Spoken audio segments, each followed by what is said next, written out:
Buenas noches a todos, a todas. Volvemos una vez más en un nuevo capítulo del Secreter de Tolkien, sección que hacemos aquí mi compañera Aredel Arciniel y yo, relacionada con la selección de Humphrey Carpenter de las cartas escritas de Tolkien. Y bueno, pues en esta ocasión entramos en un periodo nuevo, que podría ser el periodo que abarca la Segunda Guerra Mundial, donde Tolkien está escribiendo esa secuela del Hobbit que, como vimos en el programa anterior, ya tiene título, El Señor de los Anillos, y mientras escribe a sus hijos, que están todos, que están tanto John, Michael como Christopher alistados en el ejército inglés. ¿Vale? ¿Qué tal, Arethel? ¿Cómo estás? Muerta de calor, pero bueno, aquí Muerta de estamos. calor. Otra semana más. La verdad es que sí, está siendo bastante agobiante. Sobre todo yo que no tengo aire acondicionado, estoy bebiendo más agua que nunca. Yo tengo aire acondicionado, pero soy pobre. Y Así que que no no se lo puede pones, hacer. ¿no? Directamente. Bien, el programa de hoy es un poquito, no diría especial, pero sí particular en el sentido en el que hemos seleccionado, creo que son 5 cartas, las 5 siguientes, desde la 39, 39, 39. 39 a 43. ¿Qué ocurre? Que la 39, 40 y 41 son cartas muy cortas, muy cortitas. La 42 tiene un poquito más de chicha y la 43, la carta número 43, es una carta muy especial. Es una carta que habla, sin entrar en materia, ¿no? Pero habla sobre el amor, tal y como lo entendía Tolkien. Entonces es una carta que es, desde el punto de vista académico, desde el punto de vista de las personas que están interesadas en conocer a Tolkien en persona, pues es muy interesante, ¿no? Y tiene mucha historia, ¿no? Así que, bueno, si quieres, pues, bueno, no hemos explicado la estructura, las 3 primeras cartas, que son más cortitas, las va a hacer Aredel, y la siguiente la haré yo, y luego la larga, de la que hemos hablado, la carta número 42, hemos dicho, ¿no? O 43, perdón. Es bastante larga, la vamos a leer entre los dos. Así que, bueno, si quieres, comenzamos. Ok, Vamos allá. pues vamos a ir una carta tras otra, pero la verdad es que son tan cortas que hay poquita Sí, chicha. Pero bueno, como queremos tratar todas, como bien ha comentado mi compañero, pues eso es. ahí lo voy. Carta número 39, de una carta a Michael Tolkien, 29 de septiembre de 1940. Un segundo que voy a poner el banner. Ah, sí, es verdad. Estamos en esta carta. El prefacio, como siempre dice, es: a finales del verano de 1940, 2 evacuadas fueron alojadas durante un breve periodo en casa de Tolkien. Comienza la carta. Nuestras evacuadas partieron esta mañana de vuelta a su hogar en Ashford, perteneciente a una familia de ferroviarios, después de algunas escenas cómicas y patéticas. Nunca me he encontrado con gente, madre y nuera, más simple, desvalida, gentil y desdichada. Habían sido apartadas de sus maridos por primera vez en su vida matrimonial y habrían preferido antes volar en pedazos. Bueno, esta es la carta, son 6 líneas, 5 líneas y media, vamos. He intentado buscar un poquito más sobre estas refugiadas que se alojaron con Tolkien, pero la verdad es que no he encontrado nada. En esta época era muy normal, la verdad es que la Segunda Guerra Mundial fue bastante gorda para Inglaterra, o sea, fueron bastante, bueno, el Reino Unido en general, pero Inglaterra en especial sufrió numerosos ataques en el territorio, y entonces la verdad es que hubo un montón de desplazados internos, o sea, no emigrantes, sino dentro de la propia Inglaterra, pues de ciudades que se quedaban totalmente destruidas, de pueblos que no tenían. Entonces, bueno, pues parece que Tolkien era una persona generosa, ¿no? Entonces decidió acoger a un par de mujeres en casa. No voy a comentar los adjetivos que utiliza para referirse a ellas porque no me gustan, me parecen mal, aunque sirve un poco de introducción para la última carta, la verdad. Y bueno, también hay que ponernos en la situación en la que estamos con mujeres que probablemente vengan de pueblo, que vengan de una educación muy cerrada o muy anticuada, por así decirlo, ¿no? En el cual su vida es el marido, o su vida más que el marido es la casa. Entonces ya no es que hayan perdido a su marido, sino que han perdido el modo de vida y lo que se supone que tenían que conseguir en su vida. Entonces es gente que está perdida, que no sabe qué hacer, y la verdad es que para todas estas mujeres la Segunda Guerra Mundial fue un golpe de realidad muy fuerte porque tuvieron que cambiar su mentalidad de un día para otro. Esto además luego pues ha favorecido que luego las mujeres se integraran en otros aspectos de la sociedad y que lucharan por ello, pero no pensemos que eran tontas o que eran ilusas o que eran unas románticas, nada, más lejos de la realidad, simplemente que su modo de vida era trabajar en casa o trabajar en el campo y no estaban preparadas para la vida, ¿cómo se dice? La vida social, estaban más en la vida privada y no tanto en una vida pública. No sé si quieres comentar algo más, Andrew.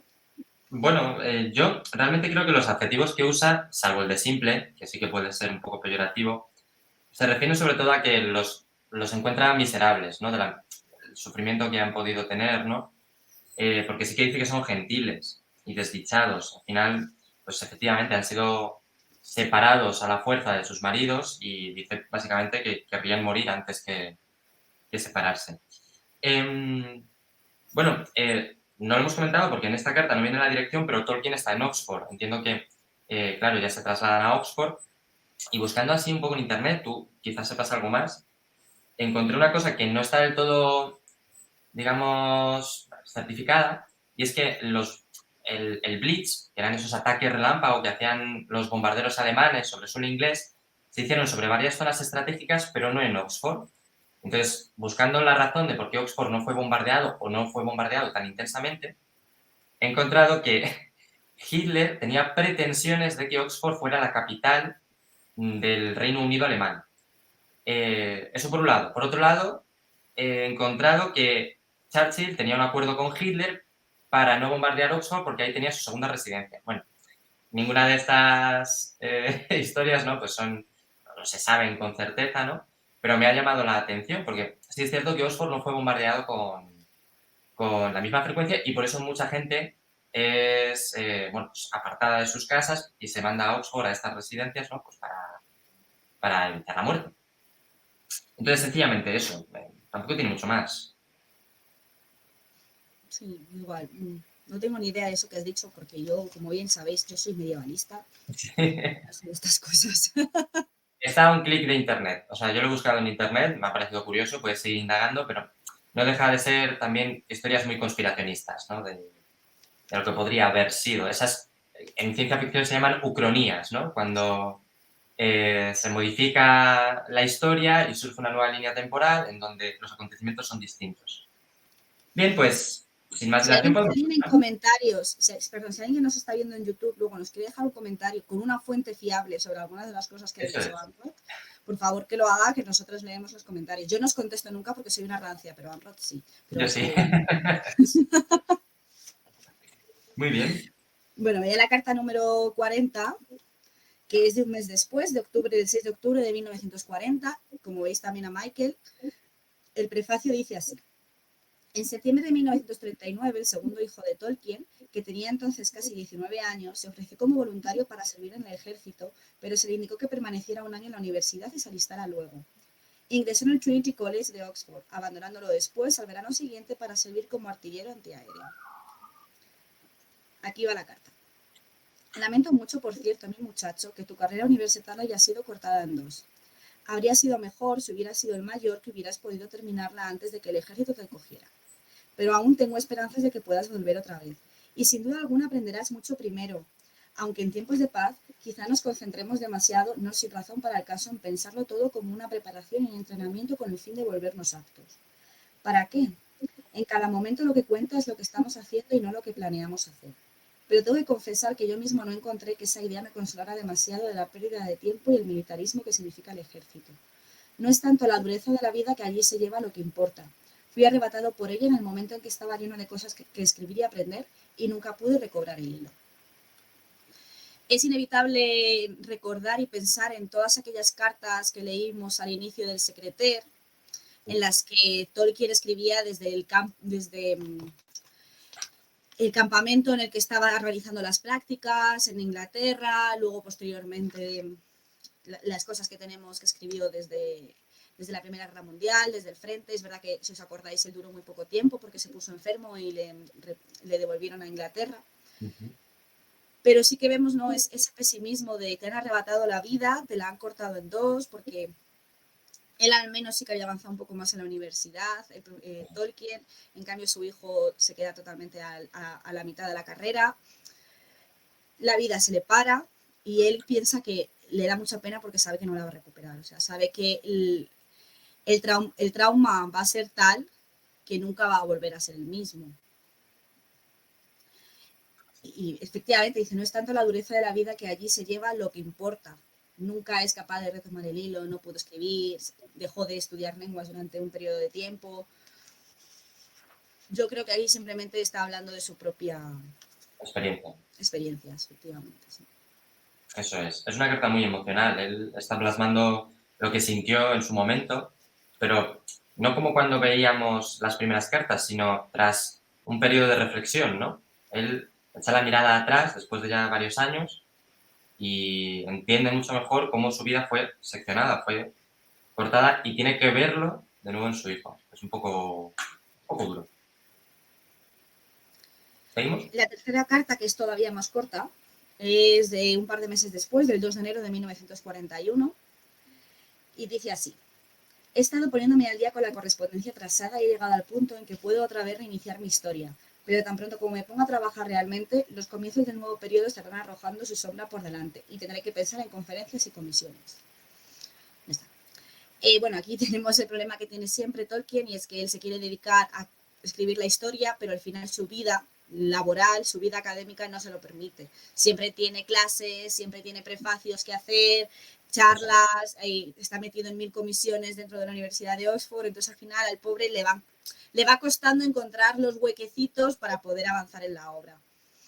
De hecho, si os acordáis, en una de las anteriores cartas él avanzaba en unas vacaciones. O sea, es como que cuando llega a las vacaciones cuando intenta avanzar.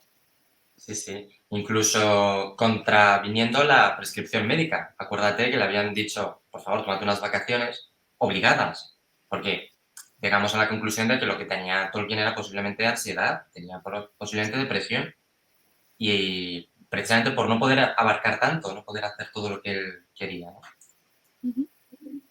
Bien. ¿Saltamos a la siguiente? Sí. Estupendo. Esta es un poquito más larga, pero es también entretenida. Carta número 42 a Michael Tolkien. Leo el preámbulo. Después de intervenir en la defensa antiaérea de los aeródromos durante la batalla de Bretaña, Michael fue herido en un accidente sufrido por un vehículo militar durante un entrenamiento nocturno y enviado a un hospital en Worcester. Esta es una de las varias cartas que su padre le dirigió allí. 12 de enero de 1941. Mi muy querido Mick, da la impresión de que ha transcurrido mucho tiempo desde la última vez que te escribí, y ha hecho un tiempo espantoso, y he estado muy ocupado mientras un terrible viento del oeste soplaba sin cesar. Día tras día, un viento del este soplaba sin cesar, día tras día, y el tiempo iba de un frío que te calaba los huesos a una gris humedad envolvente. Últimamente he tenido una diversión. El doctor Hubbard nos llevó a mí y a los hermanos Lewis el martes pasado a un pub de Appleton. Era una resbalosa noche de nieve. JB me había dado como regalo de cumpleaños un pequeño pote de rapé, de modo que me lo saqué del bolsillo y leí el antiguo rótulo, como el que se suministraba a sus majestades los reyes de Hanover y Bélgica, etc. El duque de Cumberland y la duquesa de Kent. ¿Quiere alguien un poco?, pregunté. Muchas callosas manos rudas se tendieron, y se sucedieron varias fuertes explosiones. Es mejor que no le cuentes a JB lo que hice con una pequeña porción de el precioso polvo Fribourg and Treyer. El mayor Lewis, que ignoraba que Blackwell vive en Appleton y que los vecinos eran todos oídos, contó una divertida anécdota ocurrida en una ocasión de una visita que hizo con Hugo Dyson a la tienda de Blackwell. Cuando llegó el punto en que el empleado se dirigió a Hugo y le dijo: lo siento, señor, no tenemos un ejemplar de segunda mano, pero sí uno nuevo. Y H respondió: bueno, frótelo contra el suelo y hágalo parecer de segunda mano, a mí me da igual. Hubo un fuerte aplauso. Aparte de este breve interludio, la vida ha resultado más bien monótona y en exceso llena de comisiones y asuntos legislativos, lo cual me ha mantenido en pie hasta tarde varias noches. Las advertencias de bombardeos aéreos son frecuentes aquí, pero se quedan hasta ahora solo en advertencias. Imagino que las cosas estallarán más temprano este año que el año pasado, siempre que el tiempo lo permita, y que tendremos una temporada agitada hasta en el último rincón de la isla. Es también evidente que nuestros queridos y viejos amigos, los rusos, se preparan para alguna picardía. Se trata de una apremiante carrera con el tiempo. No creo que los simples ciudadanos tengan idea de lo que realmente ocurre. Pero el mero razonamiento parece mostrar que Hitler debe atacar este país muy pronto y con extrema severidad, y ello antes del verano. Entre tanto, el Daily Worker es anunciado a gritos en las calles sin ningún impedimento. Tendremos días muy animados después de la guerra, aunque la ganemos en lo que Alemania concierne. Dios te bendiga, mi querido hijo. Rezo por ti constantemente. Recuérdame, ¿quieres algo en especial? Te quiero mucho. Tu padre, Tolkien. Bueno, antes de que se me olvide, el Daily Worker, que se anuncia a gritos sin ningún impedimento, es un diario de tendencia comunista, con la que Tolkien no debía estar muy de acuerdo, ¿no? Entonces, bueno, quería compartir porque esta carta me parece un poco más divertida, cuenta 2 anécdotas, y la principal, que es la del rapé, me parece graciosa. He conseguido encontrar una fotografía sobre el bote de rapé que comparte Tolkien con los hermanos Lewis. Vamos a ver si la puedo poner. Uy, porque la he abierto un montón de veces. Un solo. Compartir pantalla. Ahí está. A ver si se ve bien. Bueno, soy un poco pixelado, pero ahí lo tenéis, ¿vale? Dice, efectivamente, está en inglés, ¿vale? Como el que se les suministraba a sus majestades los reyes de Hannover y Bélgica, el duque de Cumberland y la duquesa de Kent. Bueno, el rapé, yo personalmente no lo conocía porque yo no soy fumador, ¿vale? Y menos aún de estas cosas que son un poquito más... ¿cómo decirlo? Menos comunes, ¿no? Es un tipo de tabaco sin humos, o se considera un tipo de tabacos que no emite ningún tipo de humo. Puede ser molido, o sea, es molido y puede ser húmedo o seco. Este en concreto, digamos que el tabaco molido de rapé se puede masticar, mientras que el seco se inhala, se mete en la nariz, se snifa. Entonces, cuando Tolkien dice muchas manos rudas se tendieron y se sucedieron varias fuertes explosiones, entiendo que, claro, lo inhalan y al esnifarlo empiezan a toser porque es un tabaco muy potente. De ahí las fuertes explosiones, ¿no? Entonces, bueno, básicamente eso, ¿no? No sé qué te parece, a mí me resulta muy gracioso, ¿no? Porque siempre le vemos con el tabaco de pipa, pero él probaba todo tipo de tabaco, ¿no? Y de hecho esto es un regalo, decide ser generoso y compartirlo con todos. Y bueno, pues me hace gracia esnifando este tipo de tabaco que está enfocado para la realeza, ¿no? Y tosiendo porque tenía que ser súper duro. ¿Tú cómo lo ves? Yo creo que aquí también, aparte de que a él le gustaba el tabaco como tal y por eso decide probar, es que el rapé en sí también tiene como un valor romántico, ¿no? O Ujú. sea, me imagino que ya lo sabréis, pero bueno, si no, yo lo cuento aquí, lo típico de cuando dicen que las mujeres se van a empolvar la nariz, no es que se fueran a maquillar, es que lo que iban a hacer era esnifar rapé. O sea, Ah, ellas siempre llevaban una cajita en el siglo XVIII, en las fiestas del XVIII y el XIX, que era una cajita, entonces ellas se iban porque lo que hacían era esnifar rapé, esnifar tabaco, o sea, a ver si os pensáis ahora, la gente que nos esté viendo que tome drogas, que sois nuevos aquí. eso es. Entonces, eso es lo que hacía. Entonces yo creo que al final el rapé pues tiene ese valor romántico que ya tenía a principios del siglo XX, ¿no? Como una época ya decadente, una época que ya no existe, pero que bueno, pues que siempre desde un punto de vista fantástico, pues lo que están haciendo es imitar a esta gente, imitar a unos señores del siglo XIX. Ujú. Entonces, por eso también la propia marca de rapé lo que está intentando es recordar a toda esa gente que es lo que hacía. De hecho, siempre se dice, por ejemplo, que la reina Victoria la marihuana la llevaba al día, o sea, que, que al final, ¿no? Pues son cosas que siempre han Sí, estado ahí, pero sobre todo que han formado parte de la nobleza. claro. Ya como detalle así último, yo creo que también es algo muy inglés esto, que no es tanto en España, porque yo la primera vez que vi tabaco de mascar fue cuando estuve de Erasmus, que ya lo he comentado aquí, o en otro programa, o en el secretario, no sé dónde lo he dicho.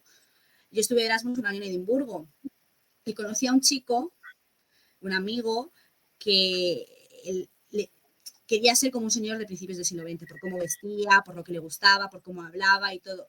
Y una de las cosas que hacía era comprar tabaco de mascar. Ah. Lo probé y me pareció que era una cosa asquerosa. Hombre, Asquerosa.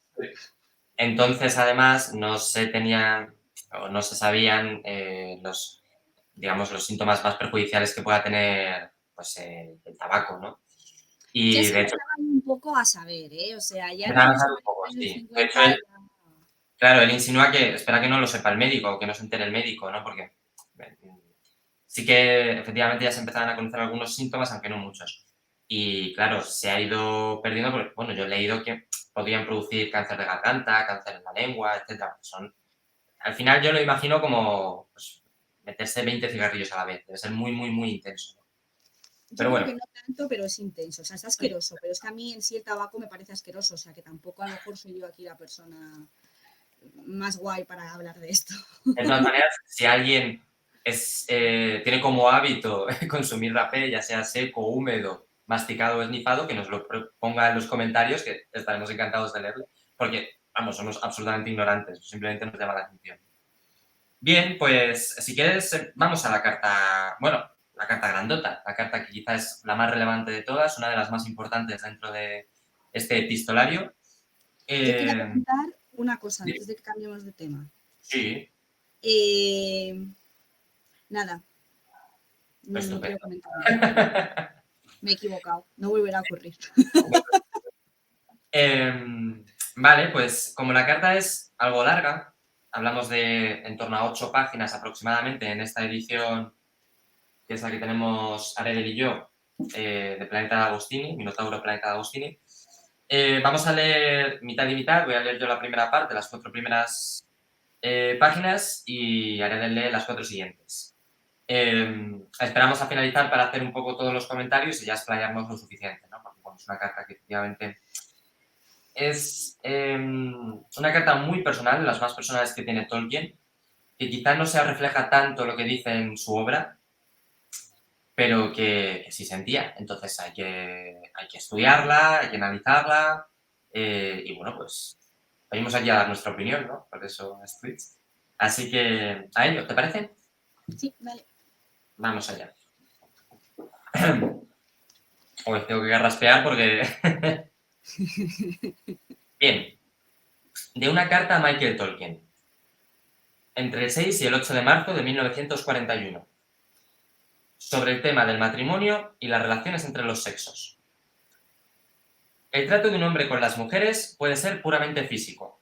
En realidad, ello no es posible, por supuesto, pero quiero decir que puede negarse a tener otras cosas en cuenta, con gran daño para su alma y su cuerpo, y también para las de ellas. O amistoso, o puede ser amante, comprometido y mezclando todos sus afectos y potencias de mente y cuerpo en una compleja emoción poderosamente coloreada y animada por el sexo. Esta es una palabra desvalorizada. La confusión del instinto sexual es uno de los principales síntomas de la caída. La palabra ha ido yendo a peor a lo largo de las edades.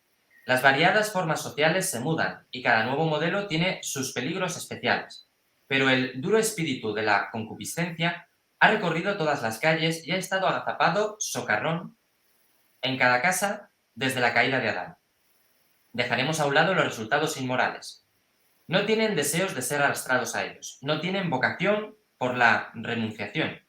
La amistad, entonces, en este mundo caído, la amistad, que tendría que ser posible entre todos los seres humanos, es virtualmente imposible entre hombre y mujer. El diablo es infinitamente engañoso y el sexo es su tema favorito. Es tan hábil para atraparte mediante motivaciones generosas, románticas o tiernas, como mediante otras de naturaleza más baja y animal. Esta amistad ha sido intentada con frecuencia. Una parte o la otra casi siempre fracasa. Más tarde en la vida, cuando el sexo se enfría, puede ser posible. Puede ocurrir entre santos. Entre la gente ordinaria rara vez se produce. Dos mentes que tienen realmente una afinidad primordialmente mental y espiritual pueden residir por accidente en un cuerpo masculino y en un cuerpo femenino, y sin embargo desear y lograr una amistad del todo independiente del sexo. Pero nadie puede contar con ello. Una parte o la otra casi con total seguridad traicionará enamorándose. Pero un hombre joven, por lo general, no necesitará en realidad amistad con su mujer, aun cuando así lo diga. Hay muchos hombres jóvenes, por lo general. Cada uno de ellos necesita el amor, inocente y sin embargo quizás irresponsable. ¡Ay, ay! Que el amor es siempre pecado, como lo dijo José. Además, si es cristiano y es consciente de que el pecado existe, querrá saber qué puede hacer al respecto. En nuestra cultura occidental, la tradición caballeresca romántica es todavía fuerte, aunque como producto del cristianismo, de ningún modo lo mismo que la ética cristiana. Los tiempos le son enemigos. Idealiza el amor y por tanto puede ser muy buena, pues tiene en cuenta mucho más que el placer físico y abraza, si no la pureza, al menos la fidelidad y por consiguiente la autonegación, el servicio, la cortesía, el honor y la valentía. Su debilidad es, por supuesto, que empezó como un juego cortesano artificial, una manera de gozar del amor por sí mismo sin referencia y en verdad opuesto al matrimonio. Su centro no era Dios, sino unas deidades imaginarias, el amor y la señora. Tiende todavía a hacer de la señora una especie de estrellas conductoras o divinidad. La divinidad es equivalente a la mujer amada, el objeto o la razón de la conducta noble. Esto es, por supuesto, fácil y, en el mejor de los casos, un artificio. La mujer es otro ser humano caído con el alma en peligro. Por combinado y armonizado con la religión, como lo fue hace mucho dando lugar a esa bella devoción a Nuestra Señora, modo en que Dios refinó en gran parte la grosería de nuestra naturaleza masculina y también dio calor y colorido a nuestra tosca y amarga religión, puede ser muy noble. Por tanto, produce todavía en los que retienen algún vestigio del cristianismo lo que considera el más alto ideal del amor entre el hombre y la mujer. Sin embargo, aún así considero que tiene sus riesgos. No es del todo verdadero y tampoco es del todo teocéntrico. Evita, o cuando menos en el pasado ha evitado, que el hombre joven vea a las mujeres tal como son, como compañeras de naufragio, no como estrellas conductoras. Uno de los resultados es que el hombre joven se vuelve cínico con la observación de la realidad. Olvida los deseos, las necesidades y las tentaciones que ellas tienen. Inculca una exagerada noción del verdadero amor, como fuego venido desde fuera, una exaltación permanente sin relación con la edad, la aparición de hijos y la vida cotidiana, y sin relación tampoco con la voluntad y los objetivos. Una de las consecuencias de esto es que los jóvenes busquen un amor que los mantenga siempre abrigados y confortables en un mundo frío, sin esfuerzo alguno de su parte, y el romántico empedernido se empeña en seguir buscando aún la lobreguez del tribunal de pleitos matrimoniales. Las mujeres, a decir verdad, no tienen mucha parte en esto, aunque suelen utilizar el lenguaje del amor romántico, pues está muy entrelazado con todos nuestros usos idiomáticos. El impulso sexual vuelve a las mujeres, naturalmente, cuanto menos corrompidas, más generosas, comprensivas o deseosas de serlo o aparentarlo, y dispuestas a participar en la medida de lo posible de todos los intereses del hombre joven, por el que se sienten atraídas, desde todos los vínculos hasta la religión. No hay necesariamente intento de engaño, solo se trata de mero instinto, el oficioso instinto de la compañera, generosamente estimulado por el deseo y la sangre joven. Llevadas de este impulso, de hecho, a menudo pueden llegar a obtener una notable penetración, aun de cosas que por lo demás les son ajenas, pues es don de que les pertenece ser receptivas y estimuladas, fertilizadas, no solo en el sentido físico, por el hombre. Todos los maestros lo saben. Qué rápido puede aprender una mujer inteligente, captar sus ideas, ver su punto de vista y cómo, por raras excepciones, no pueden ir más allá cuando son dejadas de su mano o no tienen ya interés personal en él. Pero este es su camino natural al amor. La mujer joven, antes de saber dónde se encuentra, y mientras el romántico o joven, cuando existe, todavía suspira, puede de hecho enamorarse. Lo que para ella una mujer joven natural significa que quiere ser la madre de los hijos del hombre joven, aunque ese deseo de ningún modo le resulta claro o explícito. Y entonces muchas cosas ocurren y pueden ser muy dolorosas y dañinas, si no van bien. En particular, si el hombre joven solo quería una estrella conductora y una divinidad temporarias, hasta que unce su carro a otra más brillante, y estaba meramente disfrutando del halago de la simpatía sazonada con el estremecimiento del sexo, todo muy inocente, por supuesto, y a mundos de distancia de la seducción. Es posible encontrar en la vida, como en la literatura, mujeres que son ligeras, o aún sencillamente veleidosas. No me refiero al coqueteo, el ensayo del verdadero combate, sino las mujeres que son demasiado tontas como para tomarse en serio el amor, o que son tan depravadas como para disfrutar las conquistas o incluso hacer daño. Pero estas son anomalías incluso cuando las falsas enseñanzas, la mala crianza y la corrupción de las costumbres puedan lamentarse. Aunque las condiciones modernas han alterado mucho las circunstancias femeninas y el detalle de lo que se considere correcto, no han alterado el instinto natural. El hombre tiene su vida de trabajo, una carrera y amigos de sexo masculino, todo lo cual podría, y puede si tiene alguna galla, sobrevivir al naufragio del amor. Una mujer joven, aún económicamente independiente, como dicen ahora, lo cual realmente significa subordinación económica a un empleador masculino en lugar de subordinación a un padre o a una familia. Empieza a pensar en el ajuar y a soñar con el hogar casi inmediatamente. Si se enamora realmente, el naufragio puede significar irse en verdad a pique. De cualquier modo, las mujeres son, en general, mucho menos románticas y más prácticas. Y no te engañes por el hecho de que sean verbalmente más sentimentales, más predispuestas a prodigar queridos y todo eso. No necesitan una estrella conductora, suelen idealizar a un joven corriente convirtiéndolo en héroe, pero no les hace falta en verdad semejante hechizo para enamorarse o seguir enamorados. Si tienen alguna ilusión, es que pueden reformar a los hombres. Pueden ir al encuentro de una canalla con los ojos abiertos y aun cuando la ilusión de reformar fracasa, lo siguen amando. Son, por supuesto, mucho más realistas sobre la relación sexual. A no ser que estén pervertidas por las malas costumbres contemporáneas, por lo general no dicen obscenidades, no porque sean más puras que los hombres, no lo son, sino porque no les, perdón, no les parece gracioso. He conocido alguna que pretende hacerlo, pero solo se trata de una pretensión. Quizá les parezca intrigante, interesante, absorbente, aún demasiado absorbente, pero resulta del todo natural un ser interés evidente de por sí en qué consiste la broma. Si quieres continuar tú, de esta parte. Tienen que ser, por supuesto, aún más cuidadosas con las relaciones sexuales a pesar de todos los anticonceptivos. Los errores son peligrosos física y socialmente y maritalmente, pero cuando no están corrompidas son por instinto monógamas. Los sobres no lo son. Es en vano fingirlo. Sencillamente no lo son según su naturaleza animal. La monogamia, aunque desde hace ya mucho es fundamental en relación con nuestras ideas heredadas, es para nosotros los hombres una cuestión de ética revelada de acuerdo con la fe, no con la carne. Cada uno de nosotros podría, a los 30 años aproximadamente que disponemos de plena habilidad, engendrar saludablemente algunos centenares de hijos sin dejar de gozar el proceso. Brigham Young, creo, era un hombre sano y feliz. Este es un mundo caído y no hay consonancia entre nuestros cuerpos, nuestras mentes y nuestras almas. Sin embargo, la esencia de un mundo caído consiste en que lo mejor no puede obtenerse mediante el libre gozo o mediante lo que se llama autorrealización.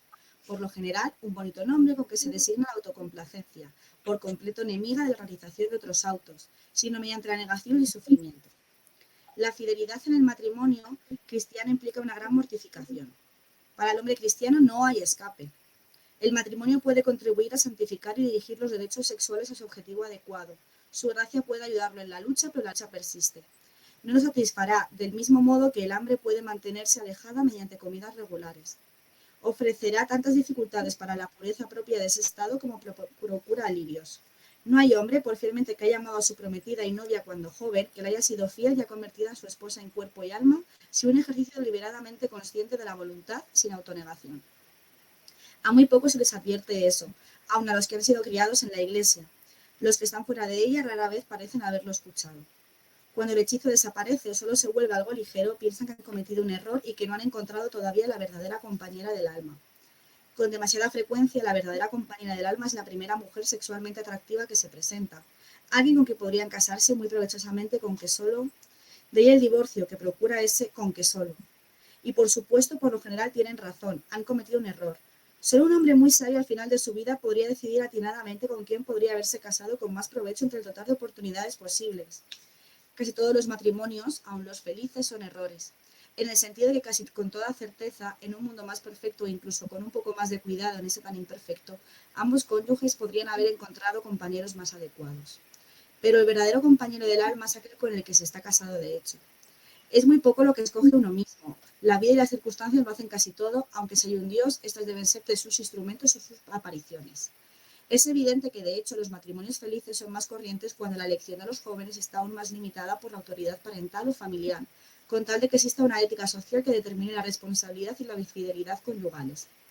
Pero aun en los países donde la tradición romántica ha afectado las disposiciones sociales al punto que la gente cree que la elección de un compañero es exclusiva incumbencia de los jóvenes, solo la más feliz de las suertes reúne al hombre y la mujer que están, por decirlo así, mutuamente destinados y son capaces de un gran amor de un amor grande y profundo. La idea todavía nos deslumbra, nos coge por el cuello. Se han escrito sobre el tema una multitud de poemas e historias, más probablemente que el total de tales amores en la vida real. Sin embargo, los más grandes de sus cuentos no nos hablan del feliz matrimonio de estos grandes enamorados, sino de su trágica separación, como si aun en esta esfera lo en verdad grande y profundo en este mundo caído solo se lograra por el fracaso y el sufrimiento. En este gran amor inevitable, a menudo amor a primera vista, tenemos un atisbo, supongo, del matrimonio tal como habría sido en un mundo que no hubiera caído. En ese tenemos como únicas guías la prudencia, la sabiduría, rara la juventud, demasiado tardía en la vejez, la limpieza de corazón y la fidelidad de voluntad. Mi propia historia es tan excepcional, tan errónea e imprudente en casi cada uno de sus puntos, que dificulta el consejo de la prudencia. No obstante, los casos difíciles no fundamentan una buena legislación, y los excepcionales no son siempre buenas guías para los demás.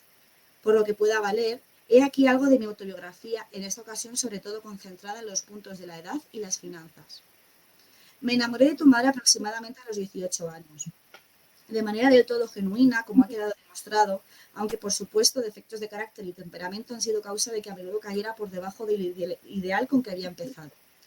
Tu madre era mayor que yo y no era católica, hecho del todo desafortunado, según opinión de mi tutor, y fue en cierto sentido muy desafortunado y en cierto modo malo para mí. Estas cosas son absorbentes y agotadoras. Yo era un muchacho listo que se estaba esforzando por obtener una muy necesitada beca para Oxford. Las tensiones sumadas estuvieron a punto de producirme un peligroso quebrantamiento. Obtuve un resultado mediocre en los exámenes y aunque, como me lo dijo después mi rector, debería haber conseguido una buena beca, solo logré por un pelo una muy pobre en Exeter de 60 libras. Justo lo suficiente, junto con otra beca del mismo monto que conseguí al abandonar la escuela, como para ingresar en la universidad, ayudado por mi antiguo querido tutor. Por supuesto, había un aspecto positivo que el tutor no pudo percibir con igual facilidad. Yo era inteligente, pero no industrioso ni me concentraba con exclusión de todo otro propósito. Gran parte de mi fracaso fue consecuencia sencillamente de falta de trabajo, al menos en lo que a los clásicos respecta, no de que estuviera enamorado. Además, estaba estudiando otra cosa, el gótico y yo qué sé qué más. Como tenía una formación romántica, hice de las relaciones entre un muchacho y una joven un asunto serio y lo convertí en fuente de esfuerzo. Por naturaleza, más bien cobarde físicamente, pasé de ser un conejo despreciado de un equipo de segunda categoría de la facultad a defender las insignias de la escuela en 2 temporadas. Todo ese tipo de cosas. Sin embargo, se planteó el problema. Tenía que elegir entre desobedecer y hacer sufrir o engañar a un tutor que había sido un padre para mí, más que la mayoría de los verdaderos padres, pero sin obligación alguna, o abandonar el asunto amoroso hasta que tuviera 21 años. No lamento mi decisión, aunque fue muy duro para mi enamorada. Pero ello no fue por culpa mía. Era perfectamente libre y ningún voto la unía a mí y no me habría quejado, salvo de acuerdo con el código romántico y real, si se hubiera casado con otro. Durante casi 3 años no vi ni escribí a mi amada. Fue extraordinariamente difícil, doloroso y amargo, sobre todo al principio. Los efectos no fueron del todo buenos. Recaí en la locura y el ocio y desperdicié gran parte del primer año pasado en la universidad. Pero creo que nada había justificado el matrimonio sobre la base de un amor juvenil, y probablemente ninguna otra cosa habría fortalecido la voluntad lo bastante como para dar permanencia a un amor semejante, por genuino que fuera este amor verdadero. La noche de mi 21º cumpleaños le escribí otra vez a tu madre, el 3 de enero de 1913. El 8 de enero volví a ella, nos comprometimos y di noticia de ella a una asombrada familia. Recogí mis calcetines y trabajé un poquillo, demasiado tarde para salvar el desastre de las Homesmet. Luego, al año siguiente, estalló la guerra, mientras tenía todavía por delante un año en la universidad. En aquellos días los muchachos se ofrecían como voluntarios, de lo contrario se les despreciaba públicamente. Era esa una posición desagradable, especialmente para un joven de mucha imaginación y escaso coraje físico. No había obtenido grado alguno, no tenía dinero y estaba prometido. Soporté el vilipendio y, al volverse explícitas las sugerencias de mis parientes, velé y obtuve honores de primera clase en los exámenes finales de 1915. En julio de ese mismo año fui empujado al ejército. La situación me resultó intolerable y me casé el 22 de marzo de 1916. Mayo me sorprendió cruzando el canal, todavía guardo los versos que escribí en esa ocasión a tiempo para la carnicería del Somme. Piensa en tu madre. Sin embargo, no creo ahora ni por un momento que estuviera haciendo más de lo que se le habría podido pedir. Tampoco que ello le reste mérito. Y era un hombre joven con un grado universitario medio. capaz de escribir en verso, propietario de unas pocas libras menguantes, como unas 20 a 40, y sin perspectivas, un subteniente de infantería a 7 por día, donde las oportunidades de sobrevivir eran muy escasas como subalterno. Se casó conmigo en 1916 y yo nací en 1917, concebido y cargado durante el año de hambruna de 1917 y la gran campaña de submarinos alemanes, cuando la batalla de Cambrai, tiempo en el que el fin de la guerra parecía tan remoto como lo parece ahora. Vendí mis últimas acciones sudafricanas, mi patrimonio para cubrir los gastos de la maternidad. Desde la oscuridad de mi vida tan frustrada, pongo delante de ti lo que hay en la tierra digno de ser amado, el bendito sacramento. En él hallarás el romance, la gloria, el honor, la fidelidad y el verdadero camino a todo lo que ames en la tierra y más todavía la muerte, mediante la divina paradoja, esa que pone fin a la vida y exige el abandono de todo, y sin embargo mediante el gusto o el pregusto de aquello por lo que solo puede mantenerse lo que se busca en las relaciones terrenas, amor, fidelidad, alegría, o captar la naturaleza o realidad de la eterna resistencia que desea el corazón de todos los hombres. Antes de empezar, un segundo. Un segundo. Ya. A ver, en primer lugar, lo hablábamos estos días, Adedel y yo, es una carta críptica, es una carta que debes leer más de una vez porque para tenerlo mucho más claro, porque al principio, sobre todo en las primeras páginas, son complicadas de leer, no es claro. A mí, en primer lugar, lo que me habría gustado es comprender la pregunta que le hace Tolkien, porque esto parece una respuesta a una pregunta, ¿no? Entonces, Michael Tolkien está ahora mismo en la Royal Air Force, en las Fuerzas Aéreas Británicas. Entonces, no sé a tenor de qué viene exactamente esta carta y me habría gustado ver a qué corresponde exactamente, ¿no? Bueno, no sé si quieres que empiece yo o... ¿Sí? Yo creo que mi cara seguro íbamos leyendo, lo ha dicho todo. O sea, la gente que no me conoce, ya os digo que yo no sé fingir. A ver, Entonces, es cierto que... esta puta mierda de carta. A ver, esta carta hay que entender que Tolkien era una persona profundamente católica y su forma de entender el amor, tal y como yo lo entiendo, ¿vale? Como he entendido esta carta. Su forma de entender el amor romántico es un constructo social. El amor romántico solo existe a través del amor a Dios. Es decir, el amor romántico sería un medio para entender el fin, que es amar a Dios. Todo lo que rodea, el romanticismo que rodea entre un hombre y una mujer, es casi producto del diablo.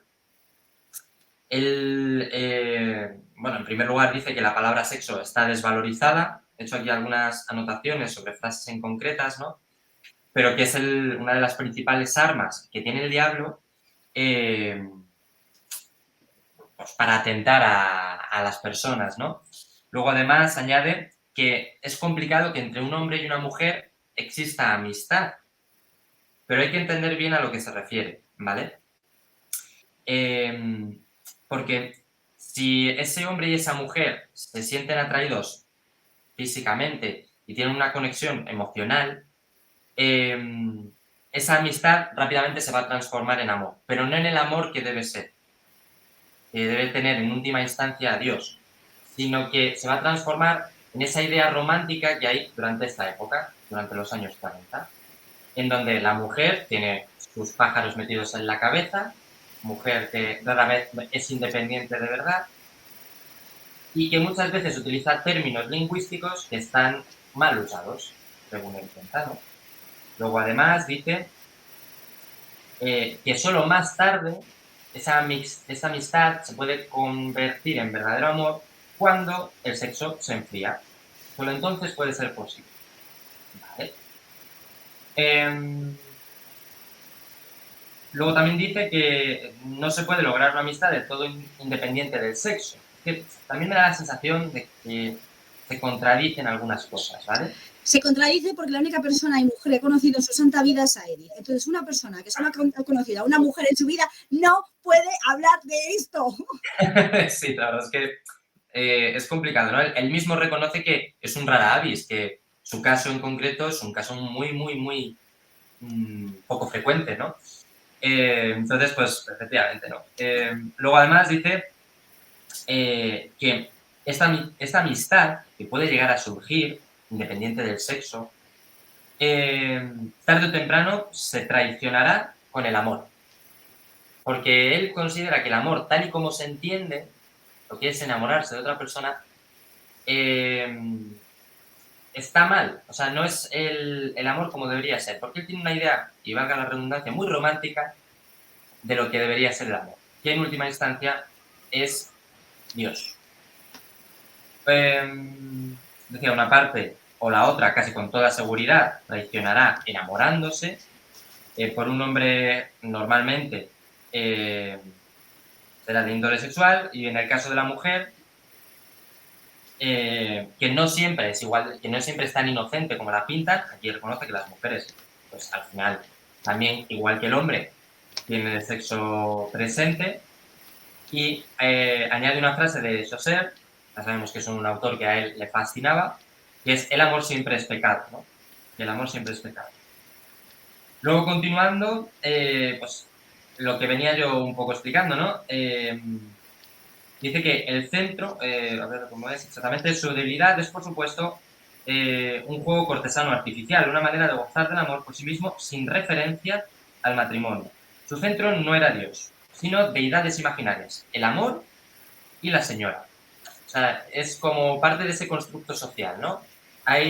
Se idolatra a dos deidades imaginarias que son el amor y la señora, cuando realmente debería ser Dios. Dime. Yo sí que quiero comentar un par de cosas sobre Sí, esto justo que estabas pregúntame. diciendo. A mí me ha recordado, obviamente, al amor cortés.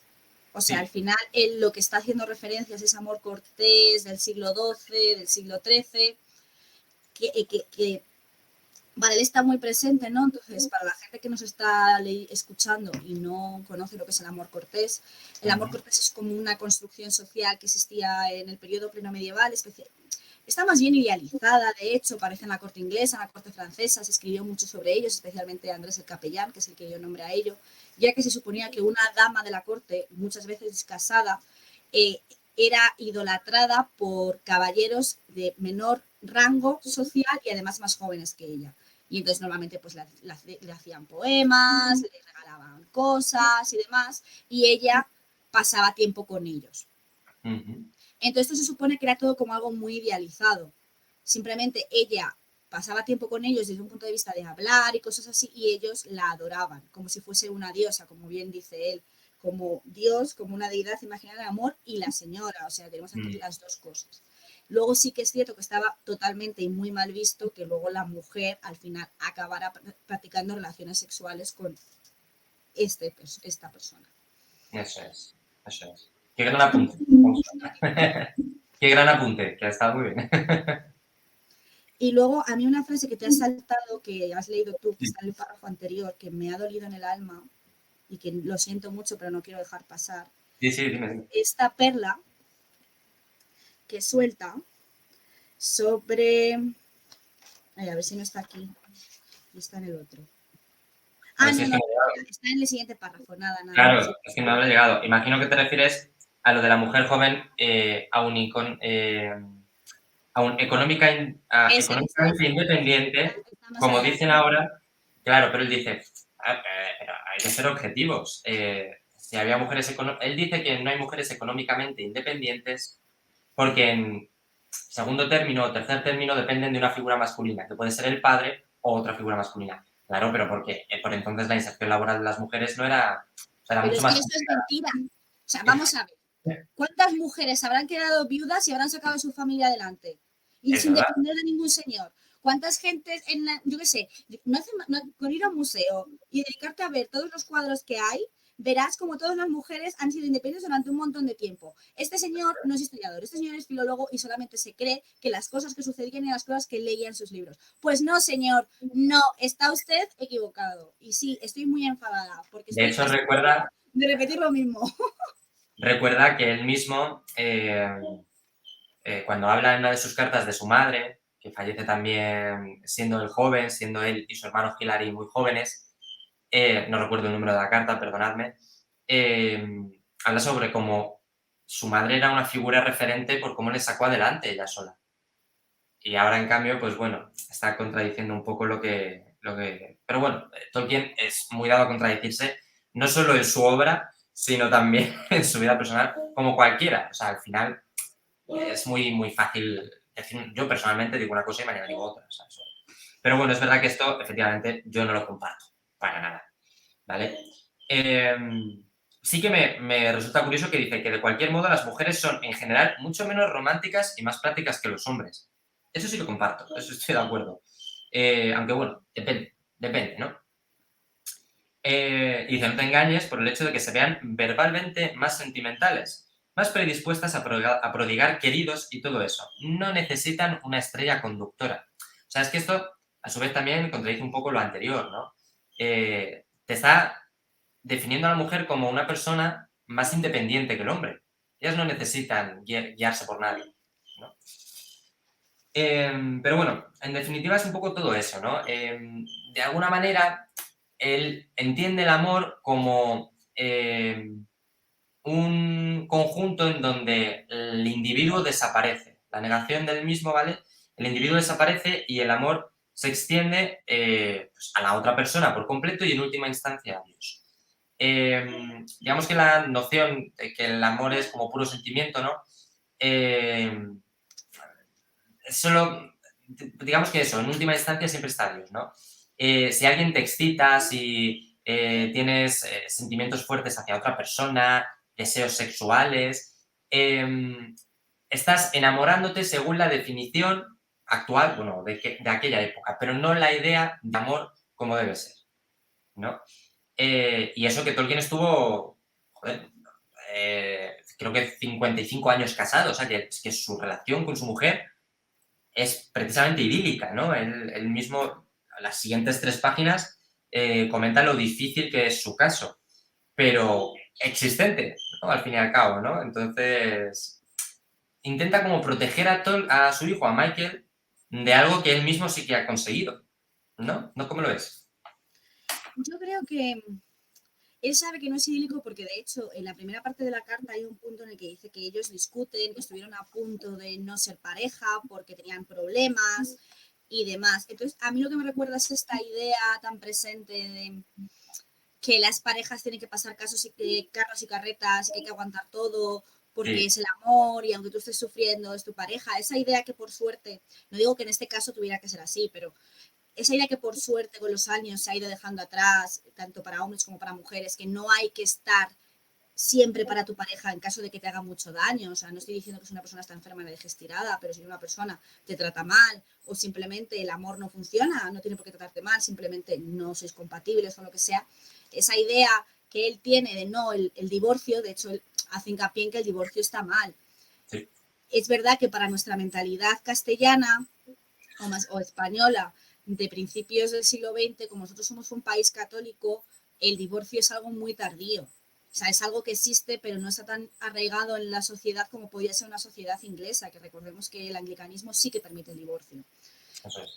Entonces, él es otra vez un rara avis ya simplemente por el mero hecho de ser católico y de tener una visión diferente al resto de su gente, o sea, al resto de la gente que le rodea.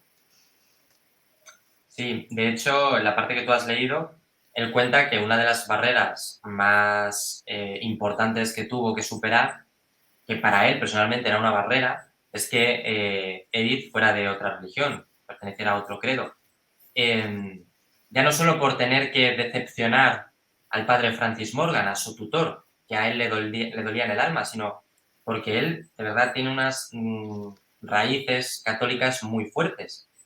Yo creo que él realmente creía lo que plasma aquí, aunque se pueda contradecir en determinados puntos, creo que de verdad lo creía, sí. Yo creo que era más bien Eh, su utopía. O sea, aquí tenemos por un lado lo que a él le gustaría, ¿no? O Ujú, sea, esto es lo que yo aspiro, pero en verdad yo sé que no lo logro. claro, O sea, yo creo que ahí tenemos como la dualidad de lo que tú quieres ser a lo que luego en verdad eres. eso es. Eso es. Y un Y poco luego, más, continuando con cuéntame. la parte que yo he leído, Ujú, bueno, quería señalar simplemente como nota curiosa que él hace referencia a un Brigham Young, no sé si la gente lo tendrá ahí muy ubicado. Brigham Young es el primer gobernador de Utah. ujú, una breve historia, un breve resumen de historia estadounidense. Utah es creado por este señor porque él era, ¿cómo se llama esta religión que se dedican, tienen poligamia? Los mormones. Mormones. Él es mormón, es uno de los líderes religiosos mormones más importantes de ellos. Entonces, como tiene una de las bases del mormonismo es la poligamia. Entonces, en las colonias y en lo que era el principio de Estados Unidos a mediados del siglo XIX, eso estaba prohibido. Entonces, lo que él hace es irse justo cuando el ferrocarril se empieza a crear y entonces crea un estado y una ciudad en el punto por el que pasaba el ferrocarril, que eso es como surge Utah. Entonces, este señor tuvo 55 esposas y 56 hijos. Entonces... Me estás diciendo que de verdad, antes cuando me lo has dicho, porque me lo has comentado antes, pensaba que era una exageración. Tuvo 55 esposas y 56 hijos. Sí.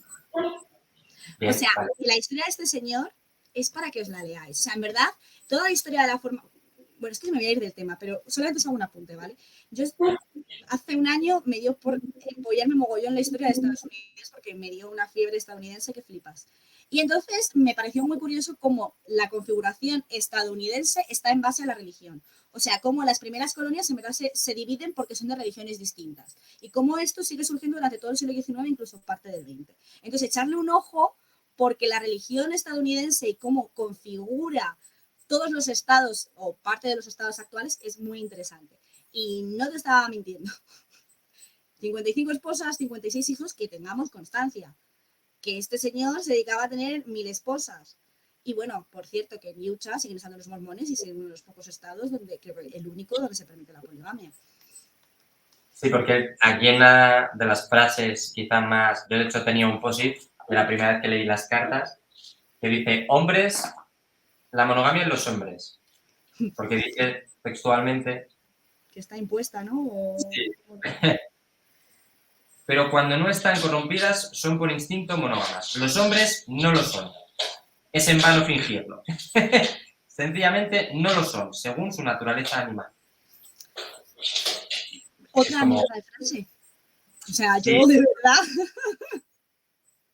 Esto es la tontería que hemos tenido y hemos acarreado durante toda nuestra vida sobre cómo nosotras solamente queremos estar con un hombre y cómo vosotros tenéis la libre posibilidad de poner los cuernos y ser infieles porque está en vuestra naturaleza. Mira, de verdad. Sí. Lo peor es que hay partes de la sociedad que todavía siguen defendiendo esta idea asquerosa. Sí, sí, sí. E incluso se podría decir, porque muchas veces insistimos en establecer ese marco histórico, pero es una idea muy conservadora. O sea, decir esto sigue siendo muy conservador para incluso la época en la que estamos hablando, ¿no? Yo desde luego no lo comparto, me parece que el hombre no es por naturaleza polígamo. O sea, eso no, y menos me parece una justificación bastante débil, bastante paupérrima, ¿no? Pero bueno, que llama la atención cuando lo lees, te resalta, dices tú, bueno, y tienes que volver a leerlo para intentar entenderlo, ¿no? Bueno, así es. Que luego, como esto no se traduce en su obra, o sea, esto no... no hay nadie, creo, en la obra de Tolkien que sea polígamo. No sé si tú recuerdas a alguien, pero a mí personalmente no me suena. Tenemos por ejemplo, elfos que enviudan y que se vuelven a casar.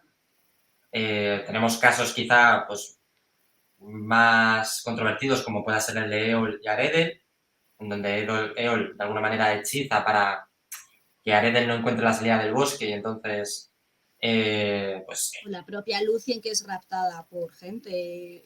por Celeborn.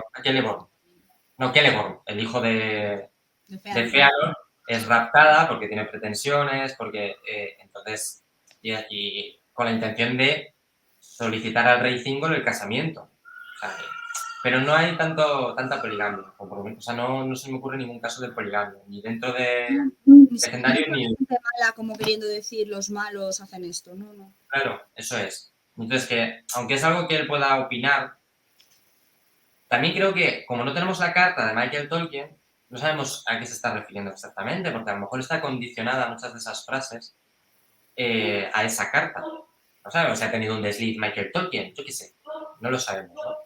Entonces, En cualquier caso, me parece una Se ha justificación. enamorado de una prostituta y entonces lo que quiere es casarse con ella y entonces él le está diciendo, no, eres joven, no te cases con una Eso es, prostituta. ¿no?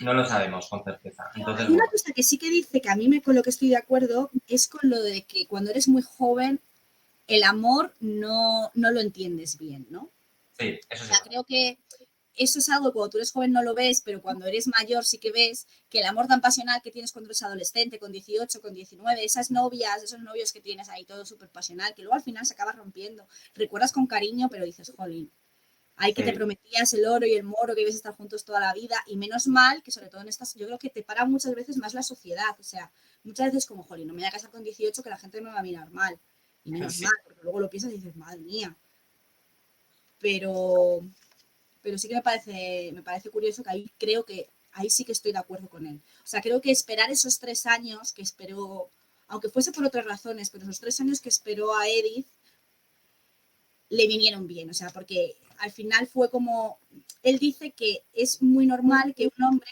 la primera vez que vea a una mujer que la atrae sexualmente se enamore de ella y quiera estar con ella. Que al final es lo sí, que le pasa a él. Él conoce a Edith y siente una atracción hacia ella, ¿no? Y se enamora de ella. Y esos 3 años en los que no la ve, ese amor todavía sigue latente.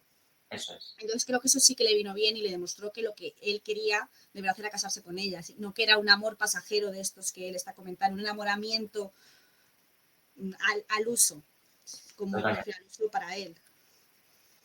Totalmente. De hecho, él dice que habría entendido perfectamente que cuando vuelve tras esos 3 años y se declara a Edith, que habría entendido perfectamente que ella le rechazara, ¿no? Porque había pasado mucho tiempo también y ella además ya teníamos, ya hemos hablado, ¿no? Ella estaba comprometida con otra persona. Entonces es complicado, pero sí es cierto que él vuelve mucho más maduro, ¿no? Después de ese periodo. Entonces, claro, eso sí que es importante. Es que desde los 18 a los 21 y más viviendo los estudios y demás, desde los Ujú. 21 es verdad que hay un salto muy grande, pero tanto en esa época como ahora, o sea, tú no eres el mismo cuando entras en la carrera que cuando sales. Eso es. No, y ya pues también, pues para avanzar un poco y cosillas así que me han llamado la atención, es verdad que la historia que cuenta él de cómo se conocieron a Edith y él y de cómo pasan el amor, es una historia muy trillada, en el sentido de que ya la hemos escuchado muchas veces, pero aquí había señalado yo una cosa que me había llamado la atención, a ver si la encuentro. Ah, sí, que era lo de sus acciones sudafricanas, su patrimonio. Porque yo Ujú. no me acordaba de que él tenía unas acciones allí en Sudáfrica. Entonces, el propio Carpenter te lo señala y es que su padre le había dejado en herencia unas acciones de minas de Sudáfrica. Como esas que tenían los padres de Elon Musk, esos. Y, y, y entonces, claro, pues ese es el patrimonio que vende, que no debía ser mucho porque simplemente va a gastos de la maternidad, o sea, pues a comprar. Está claro que nos lo ha dicho más de una y más de dos ocasiones, el sueldo que él recibía por ser profesor y el sueldo que él recibía por todas las cosas que él hacía desde un punto de vista académico, ya no solamente dar clases, sino conferencias, prefacios, epílogos, estudios, traducciones, no debía ser demasiado y es verdad que debían vivir bastante justos. Sí, Tan justos que cuando llega un bebé a casa tienes que hacer un desembolso importante. sí. Y no lo tenía. Así es. ¿Más cositas que añadir? ¿No?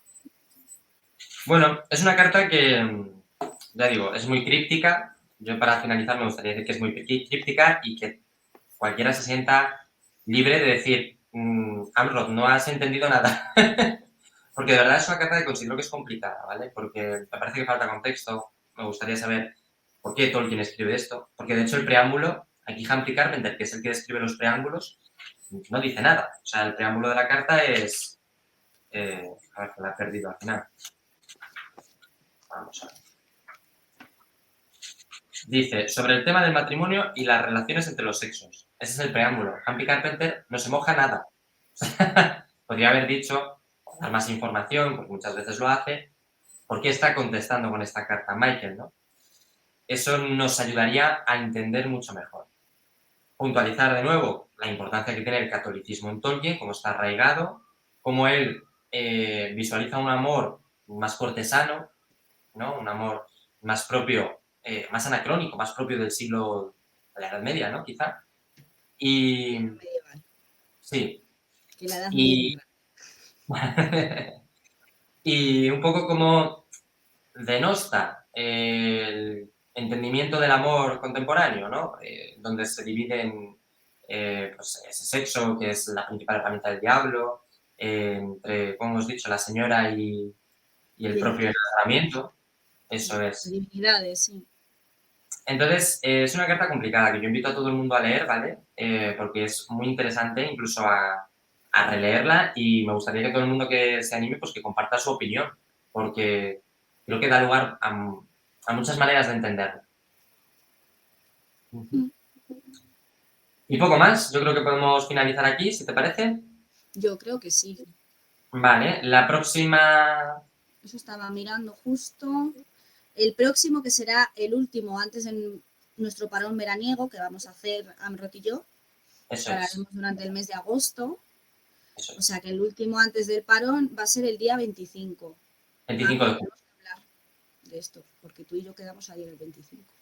Uy, bueno, pues entonces veremos a ver... El Bueno, 25, el 25 o el 26, ¿vale? atentos a redes sociales. Eso es, 25-26. Puede que sea el primer martes que hacemos secreto.